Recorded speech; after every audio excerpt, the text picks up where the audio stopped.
नमस्कार मित्रों, गोलचक्र के YouTube चैनल पर आप लोगों का स्वागत है। मेरा नाम है Naveen Kumar. Indian polity, Indian economy का क्लास चल रहा है, वो चलता रहेगा। डिस्क्रिप्टिव पूरा क्लास चल रहा है। प्रारंभिक परीक्षा और मुख्य परीक्षा दोनों को ध्यान में रख करके क्लास आपको डिलीवर किया जा रहा है। लेकिन मैंने आपको क्लास में ही बताया था कि भाई एक सीरीज मैं ऐसी शुरू करने जा रहा हूं जिसमें आपको केवल पीवाई को मिलेगा, केवल एमसीक्यू मिलेगा और केवल ऑब्जेक्टिव क्वेश्चन मिलेगा, ताकि आप अपना जो है मूल्यांकन अपनी आप प्रैक्टिस कर सकें। और ये जो प्रैक्टिस वाला सेक्शन है ये इकोनॉमी का रहेगा। बाकी आपको जितना पॉलिटी का सेगमेंट पढ़ाया जा रहा है वो पॉलिटी का सेगमेंट अलग से डिटेल चल रहा है, और प्लस जितना भी पढ़ाया जा रहा है उसकी प्रैक्टिस भी अलग प्लेलिस्ट बनी हुई है, जाकर के वहां पर देखें। ऐसे इकोनॉमी का एक डिटेल चल रहा है और इकोनॉमी के एक प्रैक्टिस सेक्शन ये मैं आपको लिए लेकर आ रहा हूं। और यहां पर आपको 15 क्वेश्चन 10 क्वेश्चन के माध्यम से चारों ऑप्शन पर विचार करूंगा कि आप ताकि एक एनालिसिस पर पहुंच सके और अपनी तैयारी को एक बेहतर दिशा में ले जा सकें। तो आते हैं, शुरुआत करते हैं। जो भी क्वेश्चंस होगा वो प्रारंभिक परीक्षा को ध्यान में रख करके सारे क्वेश्चंस होंगे, और चाहे वो आईएएस का क्वेश्चन हो या फिर पीसीएस का क्वेश्चन हो, सारा कुछ क्वेश्चन आपको यहां पर दिखाई देगा। ठीक है ना। तो पहला वाला क्वेश्चन जरा देखना, मजेदार क्वेश्चन है। यूपी पीसीएस में एक क्वेश्चन पूछा गया है प्री में 2024 में। बड़ा कंट्राडिक्टियल क्वेश्चन था। कंट्राडिक्टियल इसलिए कि इसमें भारतीय अर्थव्यवस्था की विशेषता को लेकर के क्वेश्चन पूछ दिया, और क्वेश्चन पूछा कि भारतीय अर्थव्यवस्था क्या एक अल्प विकसित अर्थव्यवस्था है, और आयोग ने उसको ऑप्शन भी मान लिया। और इसी आयोग के द्वारा, लोक सेवा आयोग के द्वारा एक बार क्वेश्चन पूछा गया था, अभी मैं क्वेश्चन दिखाऊंगा। क्वेश्चन पूछा गया कि भारत की अर्थव्यवस्था कैसी अर्थव्यवस्था, और उसमें अल्प विकसित भी था और उसमें विकासशील भी था, और आयोग ने विकासशील अर्थव्यवस्था माना। तो भारत की जो अर्थव्यवस्था वो विकासशील अर्थव्यवस्था है, लेकिन भारत यहां गरीबी भी है, बेरोजगारी भी है, कुपोषण भी है, ऐसे तमाम ऐसे आय असमानता भी ठीक ठाक है। तो ऐसे तमाम ऐसे फैक्टर हैं जिनके आधार पर हम भारत को अल्प विकसित की श्रेणी में भी रख सकते हैं। तो क्वेश्चन जरा देखना क्या कह रहा है। यहां पर कह रहा है कि भाई आर्थिक समृद्धि। अच्छा, मजे की बात है कि मास्टर ने आपको आर्थिक समृद्धि और आर्थिक विकास पूरी तरह कंप्लीट कर दिया है। जाकर के प्लेलिस्ट में वीडियो पड़ा हुआ है, इकोनॉमिक ग्रोथ क्या होता है, इकोनॉमिक डेवलपमेंट क्या होता है। आप तो हमने इंक्लूसिव ग्रोथ पढ़ाया, समावेशी समृद्धि क्या होती है, प्लस मानव विकास सूचकांक को पूरा डिटेल से बातचीत किया है। कह रहा है कि भाई आर्थिक समृद्धि के संदर्भ में निम्नलिखित कथनों में से कौन सा कथन सही है ना। ये यूपी पीसीएस का क्वेश्चन 2024 का क्वेश्चन है, बहुत इंपॉर्टेंट क्वेश्चन है। बहुत इस पर जो है हो हल्ला हुआ, कोचिंग से लेकर के आयोग तक जो है इस पर जो है ऑब्जेक्शन भी दायर किया गया था। कह रहा है कि भाई भारतीय अर्थव्यवस्था एक अल्प विकसित अर्थव्यवस्था। अभी समझना जरा, ये क्या कह रहा है, भारतीय अर्थव्यवस्था एक अल्प विकसित अर्थव्यवस्था है। फिर उसके बाद भारतीय अर्थव्यवस्था एक मिक्स्ड इकोनॉमी है, मिश्रित अर्थव्यवस्था। तो इसीलिए मैं कह रहा हूं कि जाकर के जो है डिटेलिंग वाला क्लास देखें, उसके बाद एक देखेंगे तो आपको ज्यादा समझ में आएगा। मिश्रित अर्थव्यवस्था जिसमें पूंजीवादी अर्थव्यवस्था और समाजवादी अर्थव्यवस्था दोनों के गुण मौजूद हों, जिसमें जो है सार्वजनिक प्लेयर और जिसमें निजी प्लेयर दोनों शामिल हों, जिसमें मांग और आपूर्ति बाजार प्रणाली भी निर्धारित करे और राज्य उसको रेगुलेट करने का भी प्रयास करे, जिसमें जो है लाभ और अंतरराष्ट्रीय स्तर की प्रतियोगिता भी हम दे सके, और हमारे यहां पीपल वेलफेयर मतलब कि जन कल्याण भी सुनिश्चित किया जा सके। तो ऐसे में हमने क्या किया, मिक्स्ड इकोनॉमी को एडॉप्ट किया। ये बात सही है, मिश्रित अर्थव्यवस्था हमारे देश की अर्थव्यवस्था है। दूसरा नंबर तो कथन सही है। तीसरा कह रहा है कि जेएम किन्स अर्थशास्त्र के जनक हैं। नहीं भैया, हमने आपको बताया था कि जब अर्थशास्त्र का हमने परिचय बताया था तो उसमें एडम स्मिथ का नाम लिया था। कौन? Adam Smith. एकदम ध्यान सुनिए, एडम स्मिथ ये अर्थशास्त्र के जनक कहे जाते हैं। किसके? अर्थशास्त्र के जनक कहे जाते हैं। अच्छा, ये जो एडम स्मिथ है इनकी एक पुस्तक है दी wealth of nation. The wealth of nation एक कब प्रकाशित हुई? 1776 में। दी वेल्थ ऑफ नेशन, ये जो दी वेल्थ ऑफ नेशन है इसमें अहस्तक्षेप की नीति का सिद्धांत दिया गया। अहस्तक्षेप मतलब कि इनका कहना है कि भाई किसी भी व्यापारी या बाजार प्रणाली को राज्य किसी प्रकार का हस्तक्षेप ना करे, उनको स्वतंत्र करे, वो स्वतंत्र रूप से व्यापारिक गतिविधियों को संचालित करें, इससे राज्य का ही फायदा होगा। किसी प्रकार के हस्तक्षेप की ये मनाही करते हैं, अहस्तक्षेप का सिद्धांत उसमें देते हैं, नॉन इंटरफेरेंस का जो है पॉलिसी और सिद्धांत इसमें देते हैं। ठीक है ना। और मजे की बात है कि जो एडम स्मिथ हैं ये पूंजीवादी अर्थव्यवस्था के समर्थक हैं। क्या? पूंजीवादी अर्थव्यवस्था के, पूंजीवादी अर्थव्यवस्था। अब देखिए, एक समाजवादी अर्थव्यवस्था होती है और दूसरी पूंजीवादी अर्थव्यवस्था। समाजवादी और पूंजीवादी अर्थव्यवस्था दोनों का जो मिश्रित स्वरूप होता है उसी को हम मिश्रित अर्थव्यवस्था कहते हैं, जो कि भारत की अर्थव्यवस्था, जो ब्राजील की अर्थव्यवस्था, जो इंडोनेशिया की अर्थव्यवस्था है। ठीक है ना। खैर, तो यहां पर एडम स्मिथ ये जो है अर्थशास्त्र के जनक नहीं बल्कि कौन है आपके सॉरी जेएम किम्स, ये अर्थशास्त्र के जनक नहीं बल्कि कौन है, एडम स्मिथ साहब हैं। तो तीसरा नंबर भी आपने काट दिया। अब तीसरा नंबर आपने काट दिया तो ए ऑप्शन आपका कटा, 3 इसमें भी है, ए भी कटा। अब क्या आप केवल केवल केवल केवल आप एक मानेंगे या फिर 1 और 2 दोनों आप मानेंगे? यहां पर केवल केवल आप एक नहीं मान सकते, समझिए बात। यहां पर 2 ऑप्शन तो आपने काट दिया, तो क्या इसको क्वेश्चन में आप अल्प विकसित अर्थव्यवस्था मानेंगे? भाई अल्प विकसित अर्थव्यवस्था अगर आप ऑप्शन से हटा दें तो एक बात बताइए, केवल 2 ऑप्शन आपके पास दिया ही नहीं गया है, जबकि दूसरा वाला एकदम 100% सही है।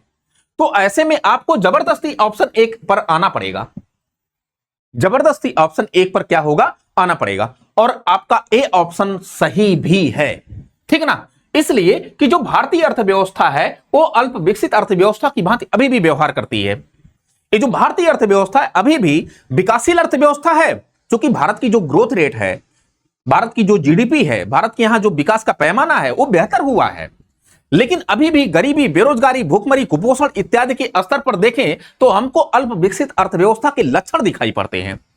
तो इसलिए आपका जो दोनों ऑप्शन है 1 और 2 दोनों सही होगा, ठीक है ना। हालांकि अगर दोनों ऑप्शन आ जाए कि भारत की अर्थव्यवस्था किस प्रकार की नेचर की अर्थव्यवस्था है, अल्प विकसित भी दिया रहे, विकासशील भी दिया रहे, तो आप अल्प विकसित को हटाइएगा, इसको विकासशील मानिएगा। अल्प विकसित अर्थव्यवस्थाएं वे अर्थव्यवस्थाएं होती हैं जहां पर ढेरों सारी गरीबी हो, भुखमरी हो, स्वास्थ्य खराब हो, शिक्षा खराब हो, वहां पर आय असमानता जहां हो, जो मतलब कि जो है अभी विकास के बिंदुओं पर काम, सॉरी, जो विकास के बिंदुओं पर क्या कर रहे हैं, काम कर रहे हैं, ठीक है ना। तो ये क्या है, अल्प विकसित अर्थव्यवस्था। तो यहां आप क्या करेंगे भाई, ए ऑप्शन आप लेंगे, तो दोनों ऑप्शन आपका सही होगा, ए इज द राइट आंसर, ठीक है ना। चलें आगे। तो आपका जो आंसर होगा वो 1 होगा। अब यहां पर जरा दूसरा वाला क्वेश्चन देखना, जरा आजा भाई। दूसरा वाला क्वेश्चन क्या कह रहा है, यहां पर कह रहा है कि भारतीय अर्थव्यवस्था वर्णित की जा सकती है। अब यहां पर ऑप्शन देखिए, एक पिछड़ी एवं गतिहीन अर्थव्यवस्था के रूप में, एक विकासशील अर्थव्यवस्था के रूप में, एक अर्थ विकसित अर्थव्यवस्था के रूप में, एक विकासशील अर्थव्यवस्था। दोनों काटिए, इसको भी काटिए, इसको भी काटिए। क्या बताइए, आप विकासशील अर्थव्यवस्था मानेंगे या फिर अर्ध विकसित अर्थव्यवस्था? तो नहीं, आप अर्ध विकसित अर्थव्यवस्था नहीं मानेंगे, आप किसको मानेंगे, विकासशील अर्थव्यवस्था, ठीक है ना। तो मुझे उम्मीद है कि एक क्वेश्चन आपको समझ में आया होगा। ये यूपीपीसीएस का मेंस का क्वेश्चन है, 2011 का क्वेश्चन है। मैं आपको सारे क्वेश्चन की एनालिसिस करता हुआ दिखाता रहूंगा ताकि आप एक एनालिसिस पर बेहतर ऑप्शन पर पहुंच सकें, है ना। तो यहां पर जो आपका ऑप्शन होगा वो B is the right answer. देखिए तीसरा नंबर क्वेश्चन, ये भी बहुत इंपॉर्टेंट क्वेश्चन है। क्या कह रहा है, कह रहा है कि भाई निम्नलिखित में से कौन सा सही ढंग से समझाता है कि भारतीय अल्प विकसित अर्थव्यवस्था। अब यहां पर आयोग ये कह रहा है कि भारत की अर्थव्यवस्था कैसी है, अल्प विकसित अर्थव्यवस्था। इसीलिए जब 2024 में क्वेश्चन पूछा गया तो उसने अल्प विकसित वाले ऑप्शन को मान लिया आयोग ने। तो यहां पर खुद आयोग, देखिए कब क्वेश्चन पूछा गया, 2024 के छत्तीसगढ़ पीसीएस में क्वेश्चन पूछा गया है, छत्तीसगढ़ पीसीएस में। और यहां पर इसीलिए आयोग के द्वारा अभी भी अल्प विकसित अर्थव्यवस्था के जो है पैमाने को मान लिया जाता है, ठीक है ना। थोड़ा सा देखिए यहां पर क्या कह रहा है, अल्प विकसित अर्थव्यवस्था को सही ढंग से समझाता है। कौन सा ऐसा सेगमेंट है जो अर्थव्यवस्था के अल्प विकसित होने का सही ढंग समझाता है? क्या भारत में आय असमानता, क्या भारत में आय का असमान वितरण है? बिल्कुल है। जब आप ऑक्सफैम रिपोर्ट देखते हैं, जब आप ऑक्सफैम रिपोर्ट देखते हैं, जब आप वर्ल्ड इनइक्वालिटी रिपोर्ट देखते हैं, वर्ल्ड इनइक्वालिटी रिपोर्ट देखते हैं, तो इसमें आपको पता चलता है कि शीर्ष के 1% लोगों के पास देश की जीडीपी का 40% हिस्सा लेकर के बैठे हैं और निचवा के जो दबे कुचले हैं 50%, ये 50% के पास महज 6% ऑफ जीडीपी है। तो आय असमानता तो है, आय असमानता बड़े पैमाने पर। तो आप मान लीजिए कि भाई बिल्कुल ये जो है एक ऐसा फैक्टर है जो अल्प विकसित अर्थव्यवस्था को शो कर रहा है। उच्च निर्भरता दर, मतलब कि हमारे यहां जो 30 साल तक पढ़ने की उम्र है, एक व्यक्ति कमाए 10 व्यक्ति खाए, तो उच्च निर्भरता अभी भी अपने देश में है, बहुत बड़ी समस्या है। दूसरा भी सेगमेंट सही होगा। तीसरा क्या है, राष्ट्रीय आय में वृद्धि दर धीमी, राष्ट्रीय आय में वृद्धि दर की धीमी दर। राष्ट्रीय आय में वृद्धि की धीमी दर, क्या ऐसा सेगमेंट है? क्या ये जो है भारत में? क्योंकि ये भारत की बात कर रहा है, ये जो है किसकी बात कर रहा है? ये भारतीय अल्प विकसित अर्थव्यवस्था की बात कर रहा है। तो अभी समझिए, भारत की जो अर्थव्यवस्था थी पहले वो धीमी अर्थव्यवस्था थी, लेकिन अगर वर्तमान परिप्रेक्ष्य में लेंगे आप, वर्तमान परिप्रेक्ष्य में, तो इंडिया की जो अर्थव्यवस्था है वो वर्ल्ड की सबसे टॉप जीडीपी ग्रोथ इकोनॉमी है, वर्ल्ड की सबसे टॉप, विश्व की सबसे तेजी से बढ़ने वाली, वृद्धि करने वाली, ग्रोथ करने वाली अर्थव्यवस्था है। तो ऐसे में एक कथन आपका गलत हो जाएगा, एक कथन आपका गलत होगा तो यहां पर भी 3 है, ये सभी कह रहा है कि यहां पर भी ये गलत हो जाएगा, है ना? और ये तो कथन सही होगा तो इनमें से कोई नहीं, ये भी कथन आपका गलत हो जाएगा। तो आपने 3 ऑप्शन तो हटा दिया, आपके पास एक सी बच रहा और बी बच रहा है। बैंक व वित्तीय क्षेत्र में परिवर्तन, बिल्कुल सहकारी बैंक है, ग्रामीण क्षेत्रीय बैंक है, तमाम ऐसे बैंक जो वित्तीय समावेशन के लिए जो है स्थापित किए गए, तो बैंक और वित्तीय क्षेत्रों में परिवर्तन किया गया, तो ये भी बात सही है। तो आपका जो 1, 2 और 4 जो ऑप्शन है बी वाला वो ज्यादा एप्रोप्रिएट लग रहा है। लेकिन यहां पर जो ये कह रहा है कि राष्ट्रीय आय में वृद्धि की धीमी दर, तो पहले एक कंडीशन हुआ करती थी, आज एक कंडीशन नहीं है। आज का जो क्वेश्चन होगा तो उसमें बी ऑप्शन मानना चाहिए, हालांकि आयोग ने ई ऑप्शन माना है, ठीक है ना? तो मुझे लगता है कि इसका जो ऑप्शन एप्रोप्रिएट ऑप्शन होगा वो 1, 2 और 4 होगा, ठीक है? चलें आगे, यहां पर देखिए जरा नेक्स्ट क्वेश्चन। नेक्स्ट क्वेश्चन क्या कह रहा है? क्वेश्चन नंबर 4, अल्प विकसित अर्थव्यवस्था। अब देखिए एक क्वेश्चन क्या है, यूपीपीसीएस का क्वेश्चन है, मेंस का क्वेश्चन है, 2017 का क्वेश्चन है, और यहां लोक सेवा आयोग, उत्तर प्रदेश लोक सेवा आयोग क्वेश्चन बना करके यह कह रहा है कि भारत की अर्थव्यवस्था किस प्रकार की है? अल्प विकसित अर्थव्यवस्था है। ये मैं नहीं कह रहा, ये मैं नहीं कह रहा, इसीलिए उसने 2024 में इस क्वेश्चन को सही माना कि भारत की अर्थव्यवस्था अल्प विकसित अर्थव्यवस्था है, ठीक है ना? तो अल्प विकसित अर्थव्यवस्था का सामान्यतया विशेषता होती है क्या? प्रति व्यक्ति निम्न आय। तो हमने भारतीय अर्थव्यवस्था की विशेषता बताया था, और उस विशेषताओं में हमने कई सारी चीजें बताई थी। एक तो हमने निम्न आय बताया था कि भारत में निम्न आय है, भारत में गरीबी है, भारत में निर्भरता ज्यादा है, भारत में निर्भरता का स्तर बहुत ज्यादा है, भारत में कृषि क्षेत्र का पिछड़ापन है, भारत में उद्योग क्षेत्र का पिछड़ापन है, तकनीकी विकास का भारत में अभाव है। तमाम प्रकार के हमने सेक्टर बताए थे। जो प्राथमिक क्षेत्र, द्वितीय क्षेत्र, तृतीय क्षेत्र है, इसका असंतुलित विकास है। तो ये सब सेगमेंट एक भारतीय अर्थव्यवस्था की विशेषता है। पूंजी निर्माण की निम्न दर है, पूंजी निर्माण इसकी निम्न दर है ना? मतलब कि अभी कि अगर मैं कहूं कि आपको ठेले से जाना है ना, आप ठेले से या फिर कहें कि ई रिक्शा से, आप बताइए कि रिक्शा, अभी भारत में रिक्शा चल रहा है, रिक्शा से लेकर के जो परिवहन का काम किया जा रहा है, और अमेरिका में किससे किया जा रहा है? इनोवा से किया जा रहा है। समझिए बात, मैं कह रहा हूं अमेरिका में 4 व्हीलर से किया जा रहा है, यहां पर ई रिक्शा के माध्यम से या ई रिक्शा के माध्यम से। ये बताइए पूंजी कौन ज्यादा कमाएगा? रिक्शा ज्यादा कमाएगा या फिर जो है इनोवा ज्यादा, 4 व्हीलर ज्यादा कमाएगा? भाई 4 व्हीलर ज्यादा पैसा कमाएगा, तो पूंजी निर्माण कहां पर ज्यादा होगा? जो 4 व्हीलर से काम करेगा, और 4 व्हीलर से भारत की अर्थव्यवस्था काम नहीं कर रही है, बल्कि रिक्शे के माध्यम से चल रही है। तो भारत का जो पूंजी निर्माण है वो बिल्कुल एकदम निम्न है, लेकिन विकसित राष्ट्रों में ये जो है 4 व्हीलर से परिवहन का काम कर रहे हैं। हम एग्जाम्पल के रूप में समझा रहे हैं। और भारत का जो पूंजी निर्माण है वो जो है ठेले से काम कर रहा है, वो रिक्शे से काम कर रहा है, परिवहन का काम कर रहा है। तो इसलिए यहां पर जो पूंजी निर्माण हो रही है एकदम कम हो रही है, वहां पर जो पूंजी निर्माण हो रही है वहां पर ज्यादा हो रही है। जैसे एग्रीकल्चर में, हमारे यहां एग्रीकल्चर में जो पूंजी निर्माण की क्षमता है वो बहुत कम है भाई। 24 हेक्टेयर, 24 जो है क्विंटल प्रति हेक्टेयर हमारे यहां उत्पादन होता है खाद्यान्न का, लेकिन चाइना में 60 क्विंटल प्रति हेक्टेयर। तो वहां पर उत्पादकता ज्यादा है। क्यों? क्योंकि वहां पर मिशनरी, वहां पर तकनीकी, वहां पर खाद्य, वहां पर जो है कीटनाशक, वहां पर रासायनिक कीटों का प्रयोग बहुत अच्छे पैमाने पर करते हैं, बहुत अच्छे से करते हैं, माप तौल के आधार पर करते हैं, तकनीकों का अच्छा प्रयोग करते हैं। तो इसलिए वहां पर पूंजी निर्माण क्षमता ज्यादा है, भारत में पूंजी निर्माण क्षमता कम है, क्योंकि हम परंपरागत तकनीकों का प्रयोग करते हैं। तो यहां पर जो आपका ऑप्शन है पूंजी निर्माण की निम्न दर, ये बात सही है। तो आपका प्रति व्यक्ति निम्न आय, तो प्रति व्यक्ति निम्न आय अभी वर्ल्ड बैंक, IMF की एक रिपोर्ट जारी की गई थी, और उसमें बताया गया कि भारत की जो प्रति व्यक्ति आय वो तो बांग्लादेश से भी कम है। किससे कम है? बांग्लादेश से भी कम है, इससे भी कम है। हम केन्या के आसपास टिके हुए हैं। तो ये हमारी स्थिति है, ठीक है ना? तो प्रति व्यक्ति निम्न आय, पूंजी निर्माण की निम्न दर और निम्न आश्रितता अनुपात। यहां पर कह रहा है कि हमारे यहां के जो भारतीय हैं वो निम्न, मतलब कि बहुत कम आश्रित है दूसरों पर। अरे भैया, एक ठो कमा रहा है, 10 ठो खा रहा है, उच्च आश्रितता अनुपात है। काटिए इसको, 3 काटिए और 3 काटेंगे, इस यहां पर 3 कटा और यहां पर 3 कटा, ठीक है ना। फिर उसके बाद तृतीय क्षेत्र में अधिक कार्यबल की शक्ति का होना। हमने जब आपको तीनों क्षेत्र बताए थे, प्राथमिक क्षेत्र, द्वितीय क्षेत्र, तृतीय क्षेत्र, तो प्राथमिक क्षेत्र में बताया था कि यहां पर 46% जनसंख्या कार्यशील है, लेकिन ये जीडीपी में क्या हम कितना योगदान देता है, 17.7% का योगदान। और ये जो सेकेंडरी क्षेत्र जिसको हम उद्योग क्षेत्र कहते हैं, ये 27% के आसपास जो है जीडीपी में योगदान। लेकिन सबसे कम कार्यबल, सबसे कम लोग कहां पर इन्वॉल्व हैं, तो सबसे कम लोग तृतीय क्षेत्र में इन्वॉल्व हैं, जिसको हम सेवा क्षेत्र कहते हैं। लेकिन ये जीडीपी में कितना परसेंट योगदान देता है, लगभग 56% योगदान देता है।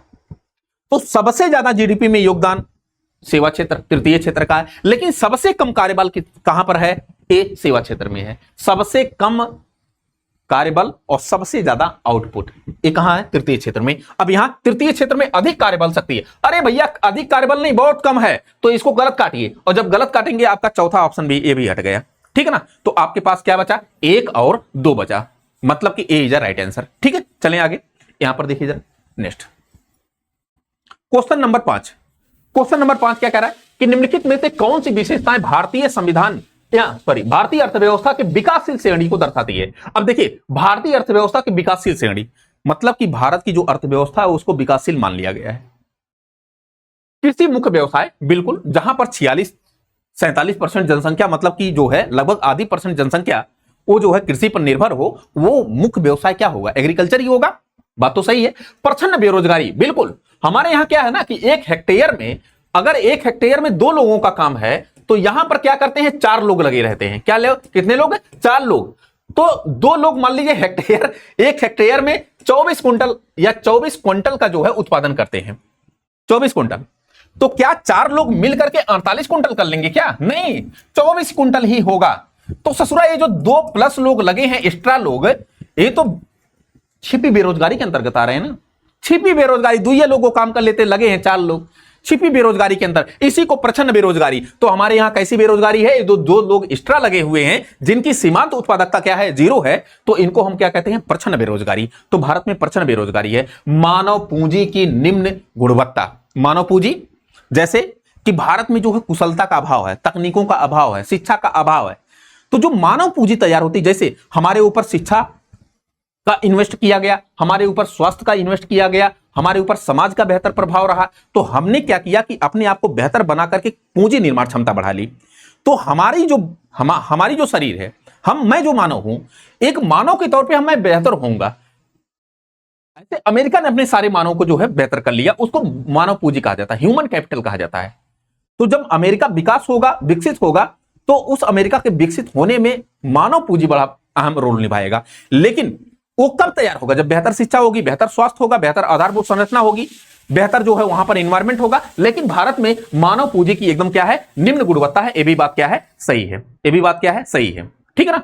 प्रोटीन का प्रति व्यक्ति सेवन उच्च होना, अरे भाई भारत में कुपोषण है, भूखमरी है, प्रोटीन अगर अच्छा होता तो लोगों का स्वास्थ्य बेहतर होता। काटिए इसको, 1 2 3 आपका क्या होगा, 1 2 3, और 1 2 3 मतलब कि D is a right answer. पांचवें का क्या होगा, डी होगा। चलें आगे, यहां पर आइए जरा नेक्स्ट। भारतीय अर्थव्यवस्था की विशेषताएं हैं। अभी आपने देखा कृषि प्रधान अर्थव्यवस्था, बात सही है, जहां पर 46% जनसंख्या इन्वॉल्व हो जिस क्षेत्र में, वो कृषि प्रधान अर्थव्यवस्था हो सकती है। उद्योगों की प्रधानता, अरे भाई उद्योगों की प्रधानता ही तो नहीं है। जिस यूरोप ने उद्योग को प्राथमिकता दी, जिस चाइना ने उद्योग को प्राथमिकता दी, और वर्ल्ड की टॉप इकोनॉमी बने हुए हैं भाई अमेरिका, चाइना, या फिर जो है विकसित देश जितने यूरोपीय देश हैं, उन्होंने जो है इंडस्ट्रियलाइजेशन पर फोकस किया। और हमने क्या किया कि प्राथमिक क्षेत्र, द्वितीय क्षेत्र और जो तृतीय क्षेत्र है, यहां से डायरेक्टली हमने छलांग कहां पर लगा ली, यहां पर। ये जो बीच की ससुरा कड़ी है उद्योग वाली, ये गायब हो गई। तो हमारे यहां उद्योगों का पिछड़ापन है, ये बात सही है।